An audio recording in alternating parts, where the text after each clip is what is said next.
The crisis of credit, visualized. What is the credit crisis? It's a worldwide financial fiasco involving terms you've probably heard like subprime mortgages, collateralized debt obligations, frozen credit markets, and credit default swaps. Who's affected? Everyone. How did it happen? Here's how. The credit crisis brings two groups of people together, homeowners and investors. Homeowners represent their mortgages, and investors represent their money. These mortgages represent houses, and this money represents large institutions like pension funds, insurance companies, sovereign funds, mutual funds, etc. These groups are brought together through the financial system, a bunch of banks and brokers commonly known as Wall Street. While it may not seem like it, these banks on Wall Street are closely connected to these houses on Main Street. To understand how, let's start at the beginning. Years ago, the investors are sitting on their pile of money, looking for a good investment to turn into more money. Traditionally, they go to the U.S. Federal Reserve, where they buy Treasury bills, believed to be the safest investment. But in the wake of the dot-com bust in September 11th, Federal Reserve Chairman Alan Greenspan lowers interest rates to only 1% to keep the economy strong. 1% is a very low return on investment, so the investors say, no thanks. On the flip side, this means banks on Wall Street can borrow from the Fed for only 1%. Add to that general surpluses from Japan, China, and the Middle East, and there's an abundance of cheap credit. This makes borrowing money easy for banks and causes them to go crazy with leverage. Leverage is borrowing money to amplify the outcome of a deal. Here's how it works.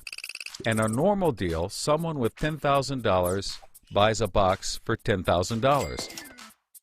He then sells it to someone else for $11,000.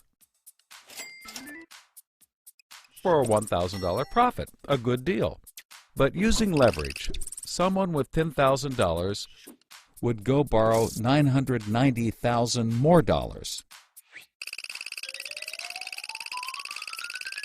giving him $1 million in hand. Then he goes and buys 100 boxes with his $1 million and sells them to someone else for $1,100,000. Then he pays back his $990,000 plus $10,000 in interest. And after his initial $10,000, he's left with a $90,000 profit versus the other guy's $1,000. Leverage turns good deals into great deals. This is a major way banks make their money. So Wall Street takes out a ton of credit, makes great deals, and grows tremendously rich, and then pays it back. The investors see this and want a piece of the action, and this gives Wall Street an idea. They can connect the investors to the homeowners through mortgages. Here's how it works. A family wants a house, so they save for a down payment and contact a mortgage broker. The mortgage broker connects the family to a lender who gives them a mortgage. The broker makes a nice commission. The family buys a house and becomes homeowners. This is great for them because housing prices have been rising practically forever. Everything works out nicely. One day, the lender gets a call from an investment banker who wants to buy the mortgage. The lender sells it to him for a very nice fee. The investment banker then borrows millions of dollars and buys thousands more mortgages and puts them into a nice little box. This means that every month he gets the payments from the homeowners of all the mortgages in the box.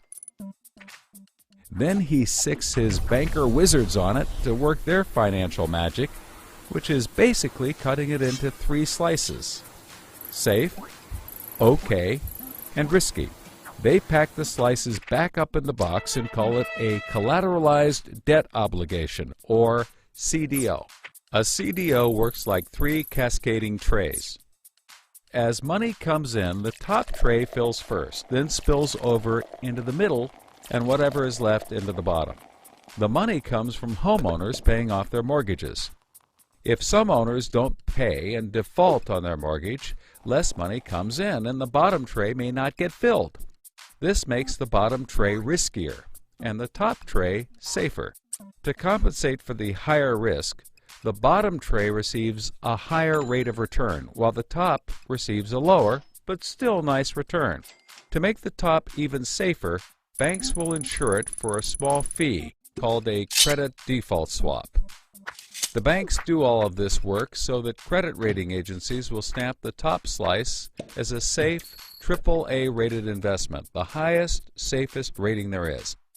The OK slice is BBB, still pretty good, and they don't bother to rate the risky slice. Because of the AAA rating, the investment banker can sell the safe slice to the investors who only want safe investments. He sells the OK slice to other bankers, and the risky slices to hedge funds and other risk takers. The investment banker makes millions. He then repays his loans. Finally, the investors have found a good investment for their money, much better than the 1% Treasury bills. They're so pleased they want more CDO slices. So the investment banker calls up the lender, wanting more mortgages. The lender calls up the broker for more homeowners, but the broker can't find anyone. Everyone that qualifies for a mortgage already has one, but they have an idea.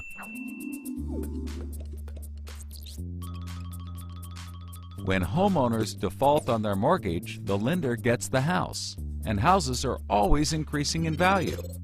Since they're covered if the homeowners default, lenders can start adding risk to new mortgages, not requiring down payments, no proof of income, no documents at all. And that's exactly what they did.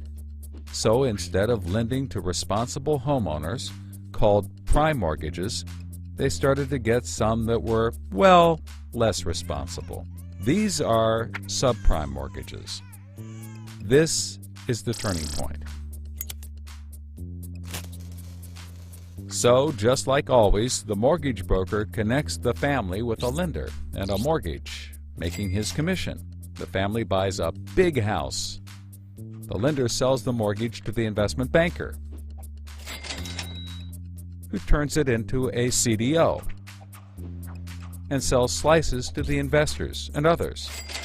This actually works out nicely for everyone and makes them all rich.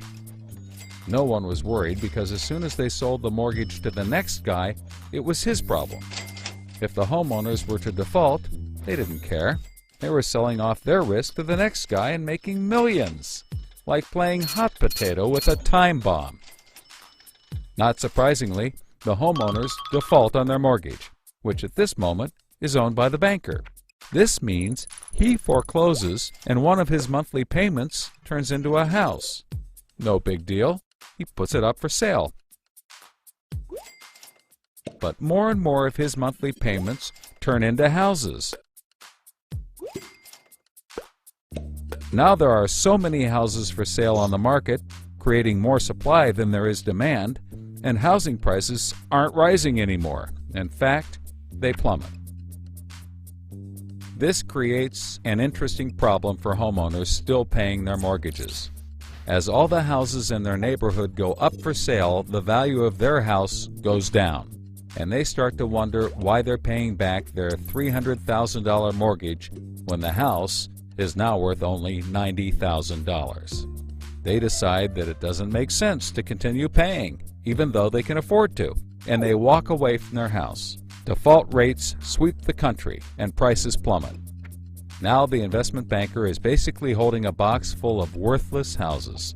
He calls up his buddy the investor to sell his CDO, but the investor isn't stupid and says, no thanks. He knows that the stream of money isn't even a dribble anymore. The banker tries to sell to everyone, but nobody wants to buy his bomb. He's freaking out because he borrowed millions, sometimes billions of dollars to buy this bomb, and he can't pay it back. Whatever he tries, he can't get rid of it. But he's not the only one. The investors have already bought thousands of these bombs. The lender calls up trying to sell his mortgage, but the banker won't buy it, and the broker is out of work. The whole financial system is frozen, and things get dark.